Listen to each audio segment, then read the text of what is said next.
Sobat Maestro, sesaat lagi Anda akan bersama-sama mengikuti pengajaran firman Allah yang disampaikan oleh hambanya Pastor Dorcas Daud dari Gereja Hope ACC. Selamat mendengarkan.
Shalom.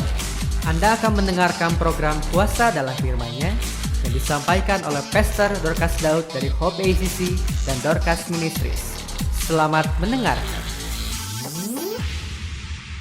Mari sekarang kita akan membuka firman Allah. Efesus pasal yang pertama ayat 18 sampai 23. Dan supaya ia menjadikan mata hatimu terang, agar kamu mengerti pengharapan apakah yang terkandung dalam panggilannya, betapa kayanya kemuliaan bagian yang ditentukannya bagi orang-orang kudus, dan betapa hebat kuasanya bagi kita yang percaya, sesuai dengan kekuatan kuasanya yang dikerjakannya di dalam Kristus dengan membangkitkan dia dari antara orang mati dan mendudukkan dia di sebelah kanannya di sorga, jauh lebih tinggi dari segala pemerintah dan penguasa dan kekuasaan dan kerajaan dan tiap-tiap nama yang dapat disebut, bukan hanya di dunia ini saja, melainkan juga di dunia yang akan datang. Dan segala sesuatu telah diletakkannya di bawah kaki Kristus, dan dia telah diberitakannya kepada jemaat sebagai kepala dari segala yang ada. Jemaat yang adalah tubuhnya, yaitu kepenuhan dia yang memenuhi semua dan segala sesuatu. Luar biasa sekali, Paulus selalu berdoa untuk jemaat Tuhan, supaya seluruh jemaat Tuhan di dunia ini, mereka terbuka mata hatinya, diterangi oleh pengertian yang benar, sehingga mereka mengerti pengharapan apakah yang terkandung dalam panggilannya. Jadi ketika seseorang kemudian bisa bertobat kepada Tuhan Yesus, dia sadar bahwa pertobatannya itu karena panggilannya. Betapa luar biasanya pengharapan di dalam pertobatannya kepada Yesus. Dan ternyata pertobatan kepada Yesus itu akan menjadikan dia memiliki sebuah jaminan. Dunia dengan segala isinya itu membutuhkan pengharapan untuk masa depan. Semua manusia membutuhkan jaminan untuk masa depan. Tapi ternyata jaminan untuk masa depan setiap manusia itu hanya ada di dalam Yesus. Jadi pertobatan kita kepada Tuhan Yesus itu bukan sesuatu yang sia-sia. Pertobatan kepada Tuhan Yesus juga bukan sesuatu yang kebetulan. Tapi karena rencana Allah Bapa untuk kita adalah rencana yang luar biasa. Bahkan rencana yang membuat kita sekarang tidak perlu takut lagi akan masa depan. Membuat kita tidak takut lagi menjalani kehidupan ini dari hari ke hari. Sekalipun dunia bergolak dengan segala masalahnya. Ada krisis ekonomi, ada krisis keuangan, krisis kasih, krisis politik, krisis kesehatan, krisis persatuan. Segala hal yang buruk sedang terjadi di dunia. Namun ketika kita sudah terpanggil untuk bertobat kepada Yesus, semuanya itu menjadi tidak berarti bagi kita. Karena Yesus jauh lebih berharga dan lebih berarti bagi hidup kita. Jadi tidak ada satu jaminan pun yang kita dapatkan dari yang lain selain kepada Yesus. Itu sebabnya isi pertobatan Anda sungguh-sungguh dengan hal-hal yang memuliakan Dia. Isi pertobatan Anda dengan kehidupan yang betul-betul melakukan rencana Dia. Kita jangan memakai hidup kita yang sudah bertobat kepada Tuhan Yesus dengan masih dikotori oleh hal-hal dari dunia, dikotori oleh hawa nafsu sendiri, dikotori oleh dosa. Tapi sekarang kita mulai mau berjalan menjaga kekudusan karena pertobatan kita kepada Yesus dengan sungguh-sungguh. Dan ternyata bukan hanya jaminan pengharapan yang kita peroleh, tetapi juga kemuliaan yang luar biasa. Itu sudah ditentukannya bagi Anda dan saya, orang-orang kudusnya. Kita menjadi orang kudus bukan karena usaha kita menjadi kudus, tetapi karena iman kita kepada darah Yesus. Itu yang membuat kita sekarang menjadi orang-orang yang kudus. Ternyata orang-orang kudus yang sekarang berhak menerima kemuliaan. Dan kitab Korintus menyatakan bahwa kemuliaan yang diberikan kepada kita itu akan menjadi bertambah besar. Bukan hanya kemuliaan yang biasa-biasa saja, tapi kemuliaan yang besar, semakin besar, sampai menjadikan kita menjadi serupa dengan gambarnya. Bukankah itu sesuatu yang luar biasa? Belum lagi kita diberi kuasanya yang begitu hebat. Kuasa yang tidak bisa tertandingi oleh kuasa apapun dan kekuatan apapun. Dan kuasa yang diberikannya kepada Anda dan saya sejak kita percaya kepada Yesus itu sudah teruji Sekalipun begitu banyak kekuatan dan kuasa dari dunia materi maupun dunia kegelapan, dikatakan betapa hebat kuasa mereka, betapa luar biasa kekuatan mereka berdasarkan kekuatan ini dan kekuatan itu. Namun ternyata tidak ada yang bisa menandingi kuasa Roh Kudus yang menyertai Anda dan saya. Kuasa inilah yang membuat Anda sekarang juga menjadi orang-orang yang hebat.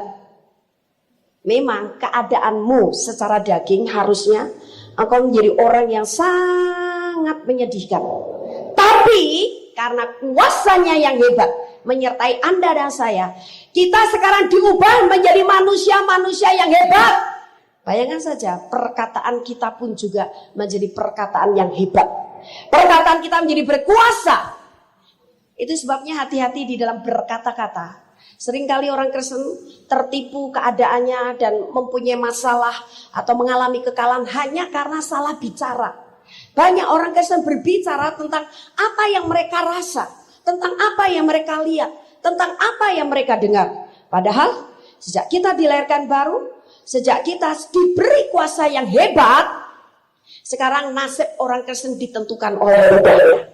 Coba buka dalam Amsal pasal 18 ayat 21. Hidup dan mati dikuasai lidah. Siapa suka menggemakannya akan memakan buahnya. Bayangkan saja, kita mau hidup atau kita mau mati, yang menentukan lidah kita. Dulu kita punya konsep di dalam pikiran kita bahwa mati dan hidup di tangan Tuhan. Tapi saya yakin sebenarnya Tuhan tidak pernah menentukan seseorang mati dengan cara yang mengenaskan, dengan cara yang konyol. Saya yakin Tuhan sebenarnya menghendaki kematian manusia, kematian yang menyenangkan. Nah, ternyata kematian yang menyenangkan itu hanya ada di dalam Yesus. Sehingga orang Kristen sebenarnya tidak perlu mati konyol. Sebenarnya matinya karena dijemput Tuhan Yesus, sebab waktumu sudah berakhir di dunia ini.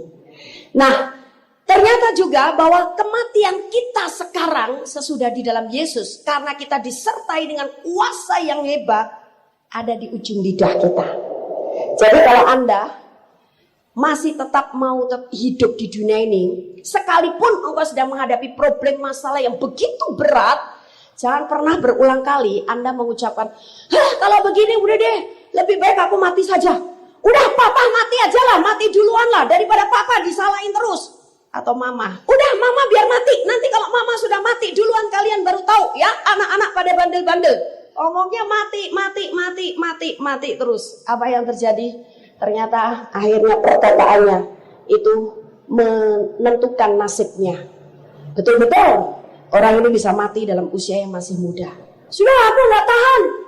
Gimana sekarang sakit begini, rasanya nggak tahan, rasanya mau mati. Ini penyakit ini sakit sekali ini di perut tahu. Padahal barangkali perutnya cuma sakit sedikit, tapi akhirnya betul-betul rasa sakit yang amat sangat. Karena mulutnya bilang, ini sakit sekali tahu. Jadi saudara, hati-hati dengan perkataanmu. Kalau engkau sedang tidak punya uang, jangan pernah berkata, wah hidup ini memang sulit. Duit ini susah dicari. Dikejar malah lari dia. Siapa suruh kejar-kejar duit? Bagi anak Allah, duit yang harus kejar-kejar dirinya. Nah, kalau memang lagi butuh duit, haleluya Tuhan, aku mengucap syukur bahwa aku punya Bapak yang kaya raya. Kalau cuma duit saja, tidak pernah saya berkekurangan. Walaupun di otak ada yang ngomong, iya ngomong mah enak, dari mana? Emang ada duit jatuh dari langit? Tapi Tuhan tidak pernah kekurangan cara untuk mengalirkan berkat bagi Anda dan saya. Karena berkat itu sudah ditentukan untuk Anda dan saya.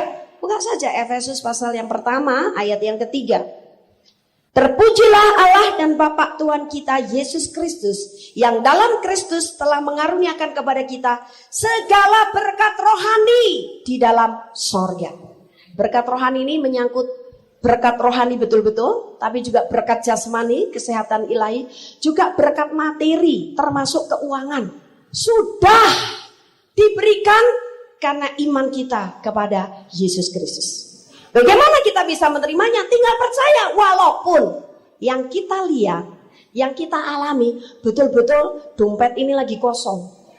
Tapi tetap hati kita jangan terpengaruh oleh apa yang kita lihat dan apa yang kita alami. Hati kita harus dipengaruhi oleh apa kata firman Allah. Termasuk pikiran kita. Kalau pikiran kita mulai khawatir, mulai cemas, engkau harus segera tendang itu roh cemas, roh khawatir, dan mulai berkata kepada pikiranmu, kepada jiwamu, aku adalah anak Allah yang maha tinggi, berkat di dalam diriku tidak pernah berkekurangan. Nah, jadi saudara, hati-hati dengan perkataan kita, karena kalau memang Tuhan sudah memberkati kita, berkat itu tidak akan lari kemana-mana. Bahkan janjinya yang lebih luar biasa adalah bahwa anak cucu orang benar itu tidak akan pernah meminta-minta. Dan kekayaan orang berdosa itu akan dialirkan kepada orang-orang benar. Jadi orang berdosa di luar Yesus Kristus, biarkan saja mereka kelihatannya sedang menumpuk harta. Kita tidak usah iri, kita tidak usah panas hati, dan kita tidak usah menggerutu. Kita ini yang ke gereja tiap minggu, duit susah amat. Itu yang ke Gunung Kawi malah kafir lagi itu istrinya. Tidak pernah mau percaya adanya Tuhan, adanya Allah yang menciptakan langit, bumi, dan segala isinya. Tapi kok bisa punya mobil 4 biji, rumahnya tinggal 10, perusahaannya 4 biji juga, istrinya 10 biji juga. Kok bisa begitu? Katanya kalau ke gereja diberkati. Tidak usah menggerutu, biarkan mereka memang diizinkan oleh Tuhan. Susah payah mengumpulkan harta. Pada suatu saat, ketika tiba saatnya, harta itu akan dialirkan kepada Anda dan saya. Caranya, apa kita orang-orang Kristen harus ngerampok ke rumahnya, Bu? Oh, bukan. Caranya akan bisa terjadi dengan sangat ajaib sekali. Saya punya teman itu punya tambak udang dan tambak bandeng di pinggir pantai. Dia satu-satunya yang punya tambak di situ adalah orang Kristen yang cinta Tuhan. Kiri kanan tambak dia itu orang-orang yang belum bertobat kepada Tuhan Yesus. Jadi agama lain, kepercayaan lain. Suatu kali tiba-tiba datang banjir yang hebat sekali. Secara logika ketika banjir datang, itu udang sama bandeng pasti habis. Tapi ternyata beberapa hari sesudah banjir surut, semua pada menengok tambaknya. Apa yang terjadi? Ternyata tambak si ibu ini penuh sekali dengan udang dan bandeng yang baru. Sedangkan tambak-tambak teman-temannya sebelah menyebelah itu kosong, habis. Dari mana penuhnya udang dan bandeng daripada ibu ini? Ternyata tambak kepunyaan kiri dan kanannya itu yang masuk ke dalam tambak ibu ini. Sampai penuh, mereka tidak bisa protes. Hei, itu kenapa udangku masuk situ? Itu bandengku. Mau milih bandengnya sendiri, udangnya sendiri sudah tidak bisa lagi. Nggak tahu lagi dan berapa banyak itu bandeng dan udang kepunyaan mereka. Tapi ternyata Tuhan buat satu malapetaka, keuntungan bagi orang-orang benar. Nah, begitulah caranya Tuhan akan mengalirkan harta orang kafir, orang berdosa untuk menjadi berkat bagi orang-orang benar. Bagian kita sekarang hanya percaya, hanya beriman. Kita tidak perlu mencarikan jalan buat Tuhan untuk mengalirkan kekayaan orang berdosa sampai kepada kita. Kita tidak perlu pusing-pusing cari caranya bagaimana supaya berkat orang berdosa sampai kepada kita. Itu adalah bagian dan tanggung jawabnya Tuhan. Jadi kita jangan pernah terpengaruh oleh apa yang sedang terjadi di sekitar kita. Tapi hidup kita sekarang hanya boleh terpengaruh oleh apa yang dikatakan firman Allah. Ketika Yesus dicobai oleh setan dan iblis, sesudah dia berdoa puasa, beberapa kali iblis mencobai dia. Tapi Yesus selalu mengalahkan setan dan iblis dengan firman Allah. Termasuk ketika iblis berkata kepada Yesus, "Pasti perutmu lapar tuh.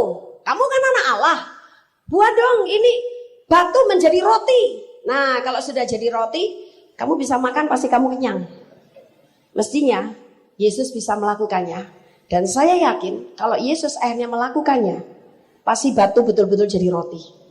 Dan dia tidak perlu lagi merasa lapar di perut. Tapi Yesus tidak melakukan karena apa?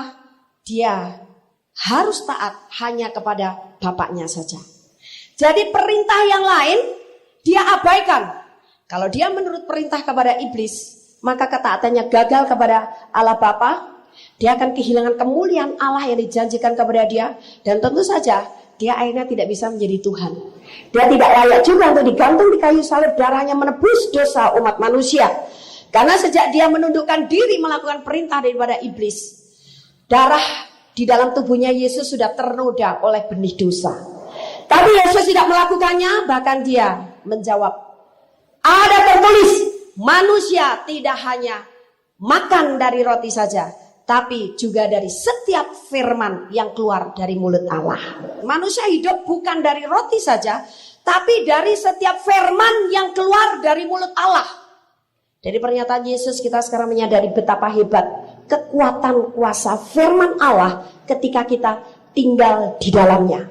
Ketika kita percaya kepada firman-Nya, maka firman itu punya kekuatan untuk memberkati kita. Firman itu punya kuasa untuk melakukan apa yang sudah dijanjikan oleh Allah Bapa kepada kita. Jadi, kita bisa hidup bukan hanya dari hal-hal yang materi dan daging saja, roti saja. Tapi justru manusia bisa hidup kalau dia terus tetap beriman kepada firman Allah. Firman Allah itu adalah sesuatu yang sebenarnya sudah ada di alam roh, di alam supranaturalnya Allah atau di hadirat Allah. Tapi bagaimana sesuatu yang ada di dalam hadirat Allah bisa terjadi di alam materi dalam kehidupan kita? Kita meyakini firman Allah itu. Jadi firman bukan hanya untuk didengar, firman bukan hanya untuk dibaca, tapi firman untuk diyakini.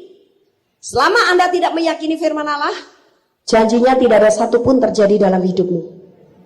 Jadi firman menjadi kenyataan ketika kita beriman kepada Dia. Nah, kemudian dalam Efesus pasal 1 ayat berikutnya tadi, ketika kita sudah diubahkan menjadi manusia yang begitu hebat karena kuasanya menyertai kita, maka kita juga diberitahu tentang posisi kita.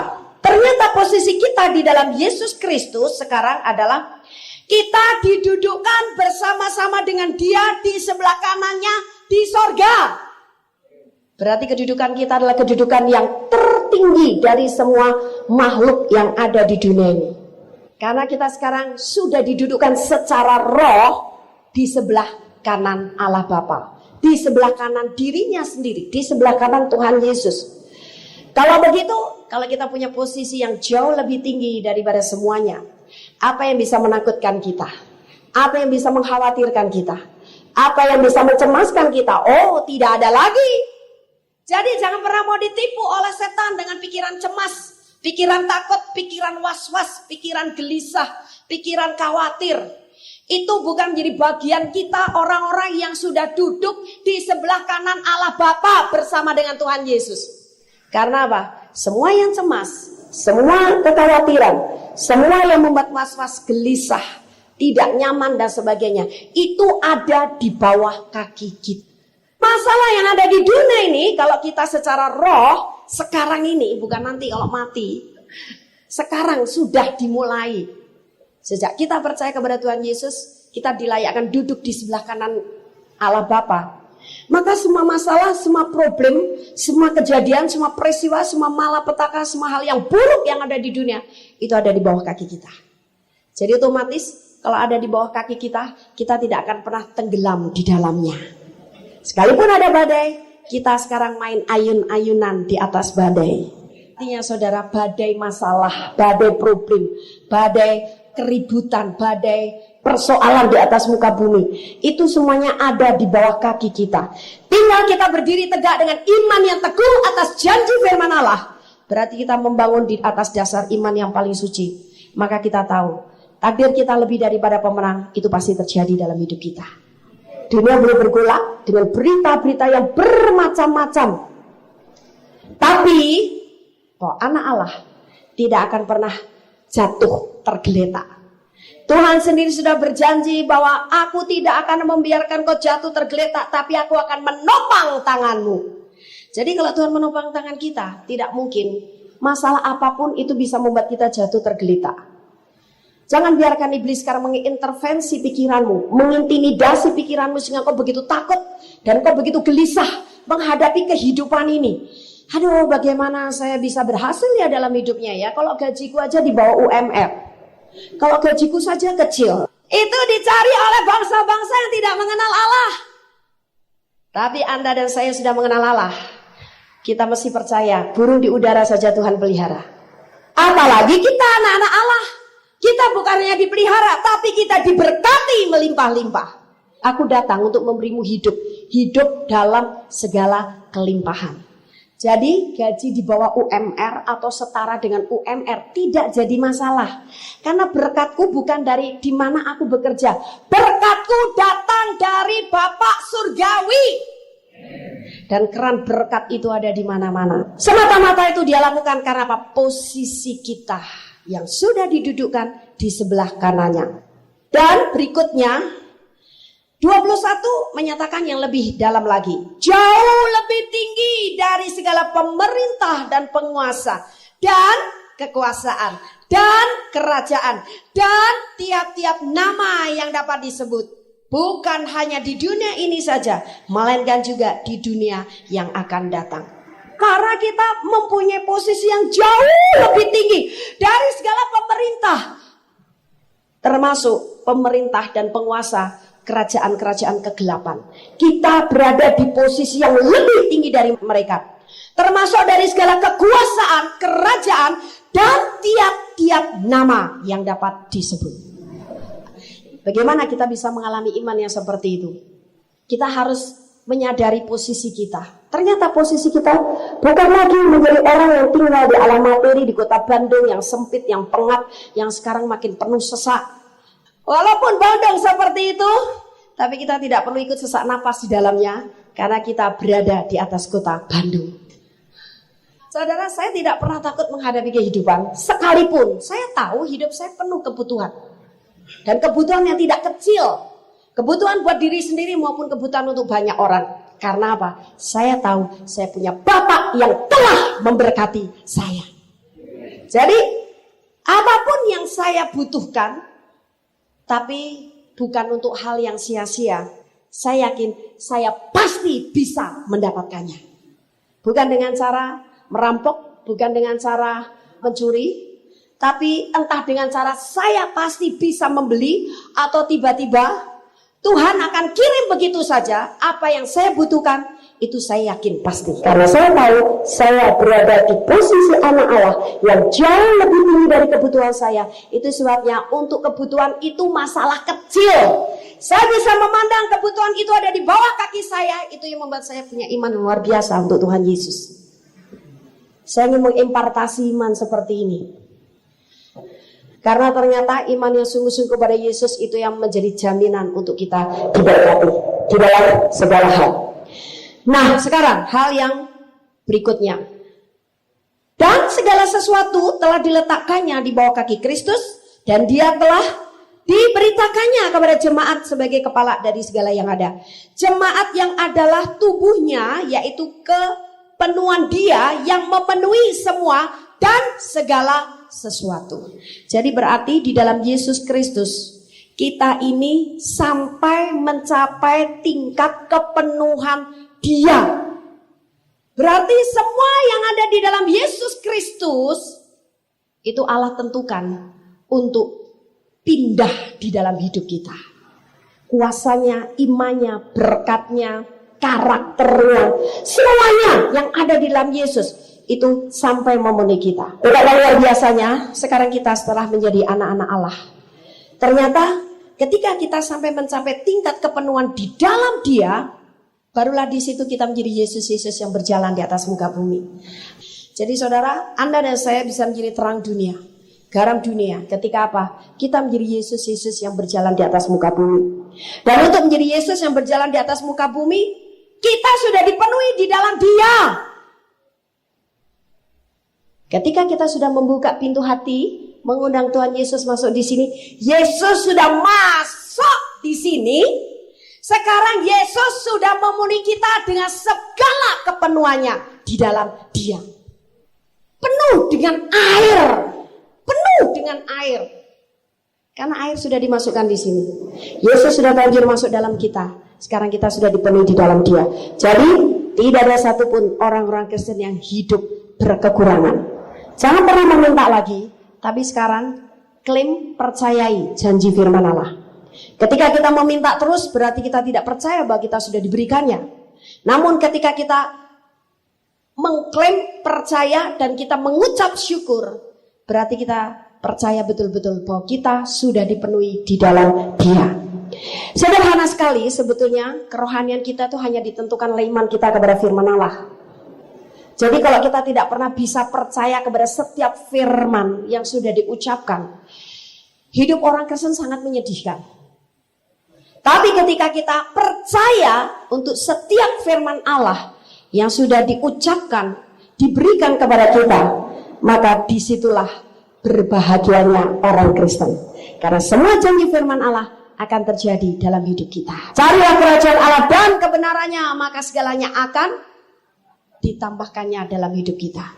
Bagaimana kita sekarang sudah memperoleh kerajaan Allah, tapi kita harus mencari kebenarannya. Hanya dengan percaya kepada firman Allah, engkau dapatkan kebenaran itu.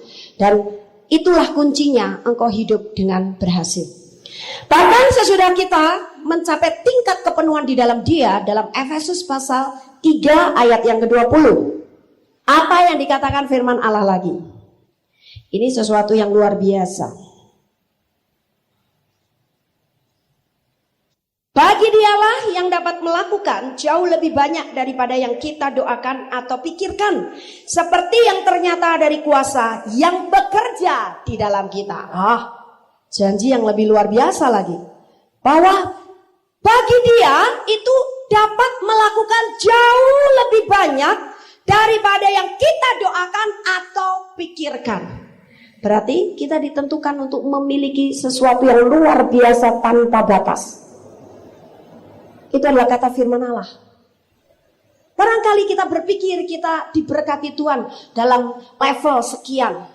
Kita dipakai Tuhan dalam pelayanan seluas ini.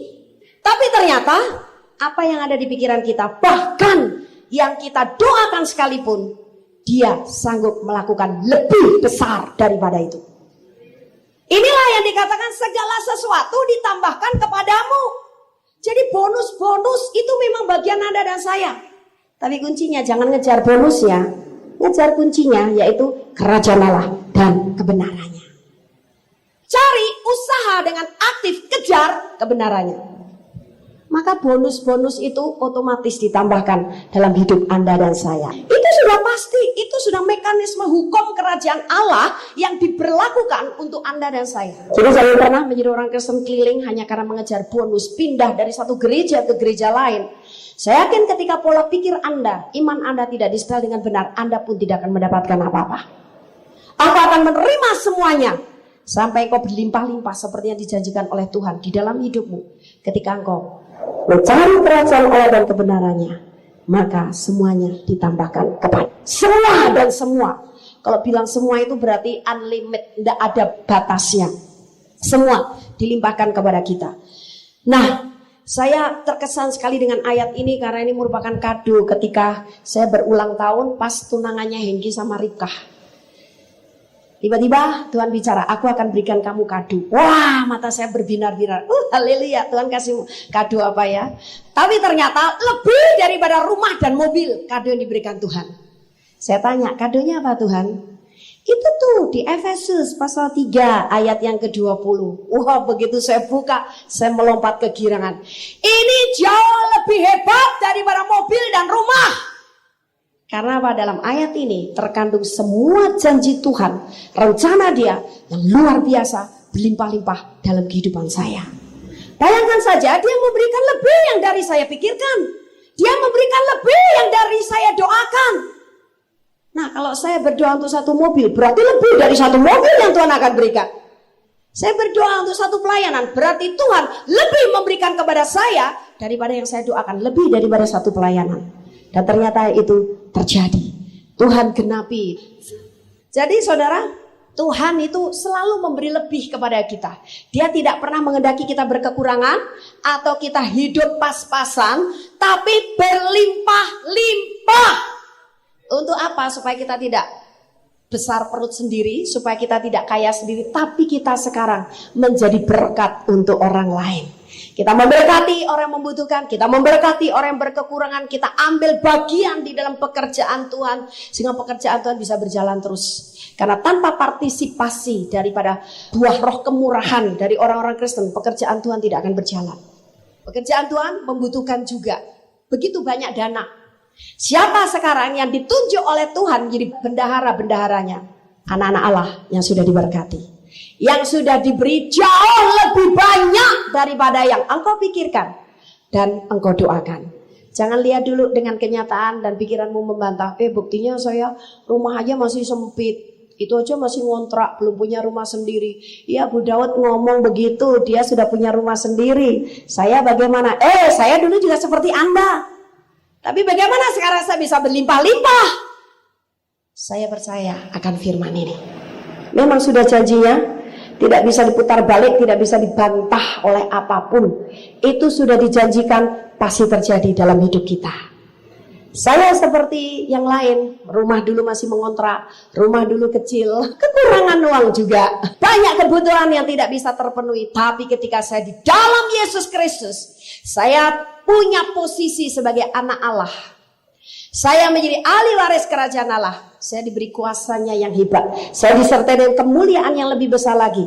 Dan saya dipenuhi di dalam Dia, bahkan sampai Dia rela memberikan lebih banyak daripada yang saya pikirkan, lebih banyak daripada yang saya doakan. Ketika saya seperti itu, maka apa yang terjadi? Semua digenapi oleh Tuhan. Nah, jadi untuk masuk ke daerah sana, kita harus percaya apa yang dijanjikan oleh firman Allah.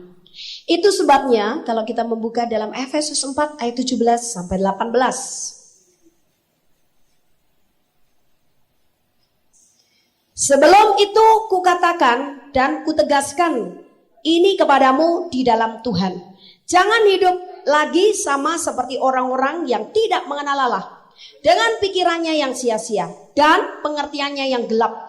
Jauh dari hidup persekutuan dengan Allah, karena kebodohan yang ada di dalam mereka dan karena kedegilan hati mereka.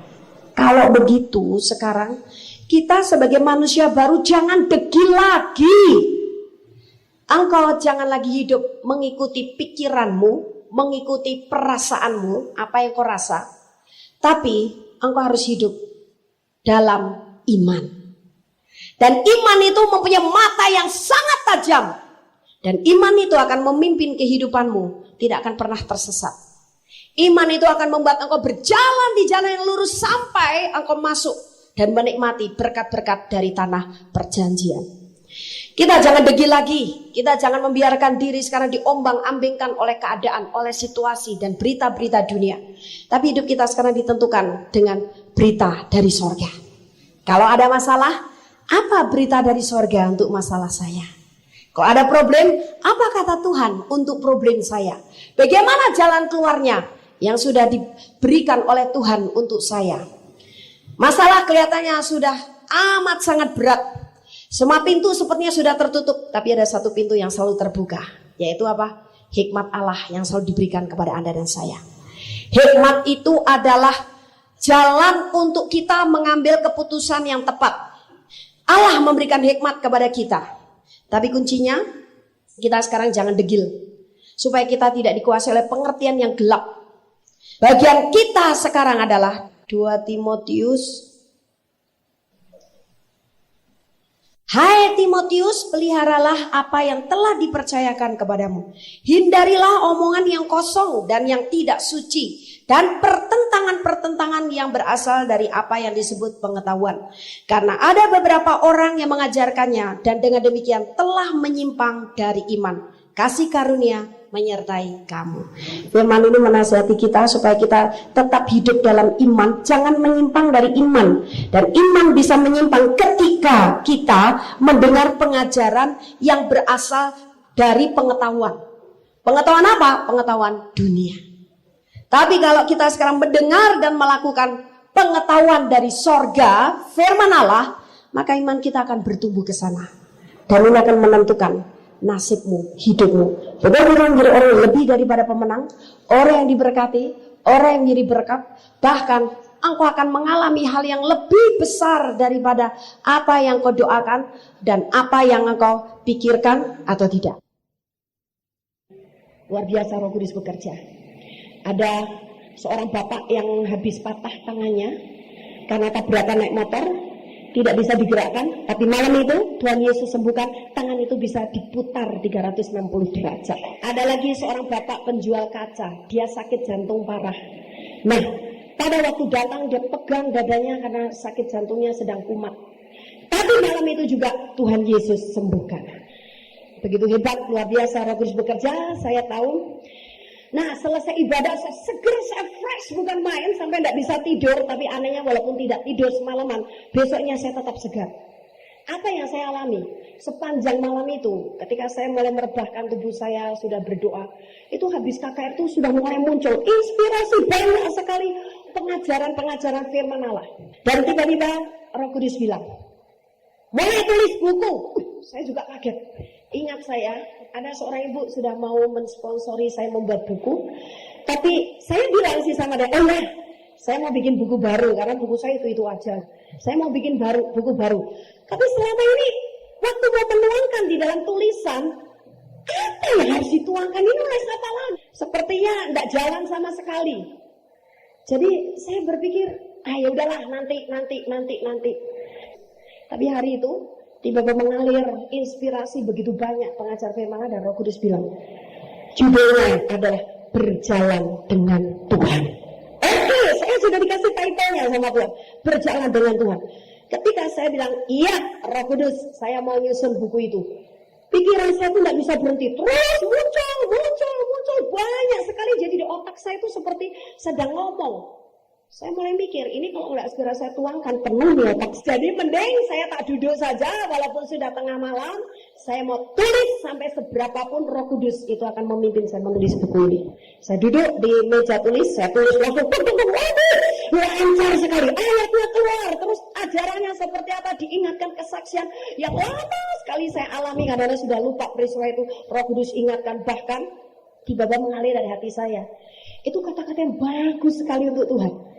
Ketika saya tulis, itu seperti sebuah puisi. Saya baca lagi, saya geli, kok saya jadi puitis. Tapi Roh Kudus bilang, enggak apa-apa, itu nanti ditulis di lembar pertama sebagai pengantar buku prakata. Bagaimana engkau mengungkapkan isi hatimu dengan Tuhan sampai kau bisa berjalan dengan Tuhan, luar biasa. Oh ya sudah, saya simpan. Saya tulis, saya tidak menghiraukan lagi waktu itu. Sampai Anda bisa 10 lembar folio bolak-balik.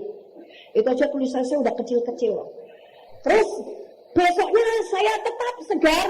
Saya mau cerita sama bagian sekretariat. Saya kesaksian ini, luar biasa. Saya kemarin mengalami gini-gini, sekarang sudah menang. Akhirnya saya dipakai obris gini-gini. Tiba-tiba ibu sudah ngomong dulu. Ibu, luar biasa sekali. Ibu tahu tidak? Apa? Gini bu, sini. Saya ditunjukin sebuah lemari. Kemarin dalam keadaan sakit saya juga kontrol gereja, ya kebersihannya, apanya, sekretariatnya, begitu. Mumpung saya ke situ. Saya lihat ada lemari toko, dianggurkan begitu, disimpan barang-barang yang sudah tidak berguna, jadi kayak lemari butut. Saya bilang, sayang ini lemari sebetulnya kan bisa untuk toko buku nih. Magelang punya konter buku, tapi bukunya disimpan di lemari yang tertutup begitu. Bagaimana orang mau beli? Kalau tidak ditawarin, tidak keluar kan mereka nggak tahu ada buku. Sekarang konter bukunya harus terbuka. Ini dibersihkan, kata saya. Nanti ini untuk nyimpan buku-buku, dan jalan ini adalah untuk konter buku, pintunya tulis konter buku. Jadi orang begitu masuk ke halaman gereja sudah baca konter buku, dia akan tertarik masuk ke situ, dia akan lihat buku. Kalau dia tertarik, dia pasti beli. Tapi bu, ini kacanya dua-duanya sudah tidak ada bu. Nanti bukunya hilang semua. Saya yang beli, udah diam, jangan ngomong-ngomong. Sekarang kamu minta tolong sama suamimu. Suaminya ini jaga malam di RDSP Magelang juga. Bilang sama suamimu, suruh pergi ke tukang kaca, sudah ukur ini, nanti langsung dipasang. Oh ya bu. Terus akhirnya saya bilang kalau sudah datang kacanya nanti beritahu saya. Oh ya, tapi karena tahu saya sedang berdoa, ternyata ketika tukang kaca datang, saya tidak diberitahu, tapi saya dengar mereka heboh pasang-pasang kaca, semua angkat-angkat, bahkan banyak yang bantu karena itu cukup berat, cukup besar, kaca semuanya. Sudah selesai, terus apa yang terjadi ternyata saudara? Waktu dipasang oleh tukang kacanya sendiri, dan ternyata tukang kaca itu adalah si engkok yang sakit jantung itu. Dia datang ke situ sama pegawainya pasang, ternyata masangnya betul sih pasarnya, tapi ngukurnya yang tidak betul. Jadi yang atas itu motongnya miring, cukup besar, kira-kira 3/4 tangan saya. Si engkoknya, waduh mukanya merah katanya. Dia bilang, gimana sih pegawai saya? Aduh maaf, ini bukan saya sendiri yang ngukur, jadi ini salah. Diukur kaca bawah sama kaca atas, itu memang panjang kaca bawah, tapi kaca bawah itu pas masuk ke itu ya, slot aluminiumnya itu ya, bisa. Jadi ditarik sana saja, cuma yang di sini miring begini. Aduh maaf, ini pegawai saya memang sok begitu tuh, maaf. Oke deh gini ya, besok saya ganti, ini kan sudah sore, saya juga pengen datang ke KKR katanya. Saya pengen datang ke KKR, jadi saya nggak bisa ganti sekarang, udah besok saya ganti, dah diam-diam aja, jangan bilang sama siapa-siapa. Ternyata Bu, apa yang terjadi? Habis KKR Ibu, saya heran sekali. Itu tadinya kuncinya nggak bisa dikunci, karena yang di sini nggak bisa masuk ke slotnya. Ternyata kaca ini sekarang bisa ditutup dengan rapat. Saya percaya kaca ini membesar dengan sendirinya karena urapannya. Ada kira-kira 3/4 tangan saya loh. Sampai pemain musik heran dan, oh kemarin besar sekali ini ukurannya. Ternyata sekarang bisa sama besar, diukur sekarang bawah sama atas itu sekarang sama besar. Dan begitu ditutup, dikunci, klik. Sekarang sudah masuk. Aduh Bu, sampai kaca-kaca juga kena mujizat. Dengan Yesus, apa saja bisa terjadi mujizat. Jadi jangan pernah kecil hati. Yang penting jangan degil. Kalau degil, mujizat tak pernah terjadi. Ternyata si engkoknya pun ketika lihat itu dia makin terheran-heran. Apalagi malamnya dia disembuhkan oleh Tuhan dari sakit jantung. Dia bilang, aduh ternyata saya nyesel selama ini meninggalkan gereja. Saya kecewa sama orang gereja. Ternyata Yesus saya tetap tidak berubah dari dahulu sekarang selama-lamanya. Nah jadi saudara, ini satu bukti bahwa dia sanggup memberikan, melakukan jauh yang lebih besar dari yang kita pikirkan maupun jauh lebih besar dari yang kita doakan. Jadi urapan itu bisa bekerja juga atas benda-benda. Dia bukan hanya bekerja dengan hebat dan luar biasa atas Anda dan saya, tapi benda-benda pun juga bisa diurapi. Jadi kalau ada mujizat, tiba-tiba duit beranak, atau tiba-tiba benda apa saja lah, seperti kaca itu daripada diganti lagi rugi, ternyata bisa dibesarkan. Tidak ada mustahil bagi kita yang tetap percaya kepada Dia. Nah, hari keduanya Pak Elijah bagus.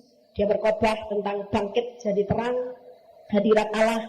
Karena kami sudah mengalami mujizat begitu, jadi exciting. Sebelum firman Allah disampaikan baru pujian, Roh Kudus sudah bekerja luar biasa. Yesus kita memang luar biasa. Amin. Haleluya. Kami percaya Anda pasti diberkati oleh firman Tuhan yang disampaikan oleh Pastor Dorcas Daud STH dari Hope ACC dan Dorcas Ministries. Dan bila Anda memiliki pertanyaan seputar kegiatan pelayanan kami, Anda dapat menghubungi kami di 08 222 703 0006. Sekali lagi di 08 222 703 0006. Sampai jumpa kembali. Tuhan Yesus memberkati.